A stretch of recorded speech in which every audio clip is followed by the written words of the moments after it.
अध्यक्ष महोदय, Swaminathan commission report के रिकमेंडेशंस को पूर्ण तरह से कार्यरत करने की आवश्यकता है। माननीय मुख्यमंत्री श्री नवीन पटनायक जी ने बार बार इस पर जोर दिया है और केंद्र सरकार को भी जताया है और इसी संदर्भ में उनके ही इसी सोच से, इसी आवेग से ये प्रश्न आती है। मेरा प्रश्न है माननीय मंत्री जी को कि स्वामीनाथन कमीशन रिपोर्ट 2004 में कंस्टिट्यूट होती है वो कमेटी, और उसके बाद उन्होंने कुछ रिकमेंडेशंस दिए। इन रिकमेंडेशंस में से कौन से रिकमेंडेशंस को ग्रहण किए गए और कौन से रिकमेंडेशंस को काट दिए गए, और वो कारण क्या है जिसकी वजह से ये रिकमेंडेशंस को काट दिए गए? धन्यवाद। सभापति महोदय जी, जैसा कि माननीय सदस्य ने कहा है कि स्वामीनाथन आयोग की सिफारिश में से कितने रिकमेंडेशन को स्वीकार किया, कितना काट दिया गया। ये आयोग का जो गठन हुआ था 2004 में हुआ और उसके बाद में इस स्वामीनाथन कमेटी ने 2006 में अपनी रिपोर्ट सबमिट की और 2007 में अंतर मंत्रालय की एक कमेटी गठित की गई जिसमें 11 मंत्रालय थे। उन्होंने मिलकर जो 215 रिकमेंडेशन थी उनमें से 201 को स्वीकार किया और उसमें से भारत सरकार ने, अभी वर्तमान की सरकार ने 200 रिकमेंडेशन के ऊपर काम प्रारंभ कर दिया, उनको अडॉप्ट कर लिया और स्वीकार कर लिया।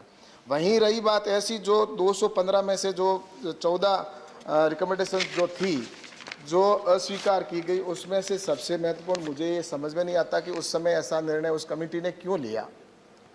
आज देश का सबसे बड़ा मुद्दा ही एमएसपी है, लेकिन स्वामीनाथन जी ने उस समय एमएसपी के ऊपर कहा था कि एमएसपी किसान की लागत से कम 50% से अधिक किसान को मिले।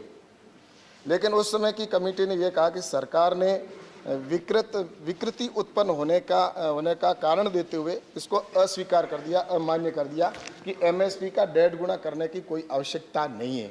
लेकिन प्रधानमंत्री नरेंद्र मोदी जी ने इस रिकमेंडेशन को माना जो उस समय उसकी कमेटी ने अस्वीकार किया। अब एमएसपी के ऊपर खरीद हो रही है और वो भी 1.5 गुने के ऊपर खरीद हो रही है।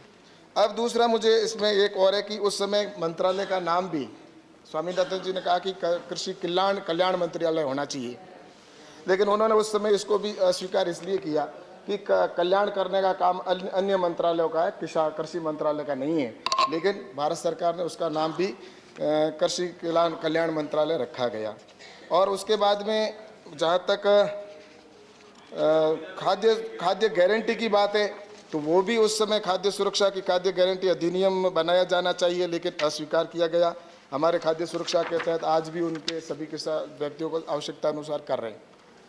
उस समय ये भी हुआ कि ऑर्गेनिक खेती को बढ़ावा देने की बात थी, तो उस समय भी इस ऑर्गेनिक खेती या जीरो बजट इसको या उस खेती को भी बढ़ाने के लिए उसमें उस समय अमान्य किया गया था। लेकिन हमने परंपरागत कृषि विकास योजना के तहत सरकार ने स्कीम भी लागू की और किसानों को उसको बढ़ावा देने के लिए भी लगातार प्रयास किया जा रहा है। अभी प्रधानमंत्री जी ने स्वयं ने कहा कि हमें जीरो बजट या प्राकृतिक खेती की ओर जाना है। वहीं जो दूसरा एक ये है कि इसके अंदर ये भी हुआ कि पीडीएस को यूनिफाई करने की बात कही थी, उन्होंने उसको भी अस्वीकार किया। वहीं महिला समूहों को उस समय स्वामीनाथन जी ने कहा था कि महिला समूहों को और महिलाओं को, किसानों को किस तरह से हम आगे बढ़ें, पर उस दिशा के अंदर भी उन्होंने उस समय महिला के विषय पर भी अमान्य इसको अस्वीकार किया। लेकिन अभी हमारी सरकार के द्वारा एफपीओ बनाए जा रहे हैं जो स्पेशल महिलाओं के लिए बन रहे हैं, या महिला किसान उनको, और उसके साथ ही महिला किसानों को ट्रेनिंग भी दी जाती है। और ऐसे कई और भी हैं जो टोटल मिलाकर, जैसा कि डायरेक्ट बेनिफिट की बात है तो इसमें माननीय मंत्री जी की गई। कृपया ब्रीफली आंसर दें। किसान सम्मान निधि के तौर पर डायरेक्ट किसान के खाते में 6,000 रुपए देने का भी प्रावधान किया गया। ये सारी जो मैं बोल रहा हूँ, माननीय मंत्री जी उस समय ब्रीफली आंसर दें प्लीज। Second supplementary. महोदय, मेरा दूसरा सप्लीमेंट्री है।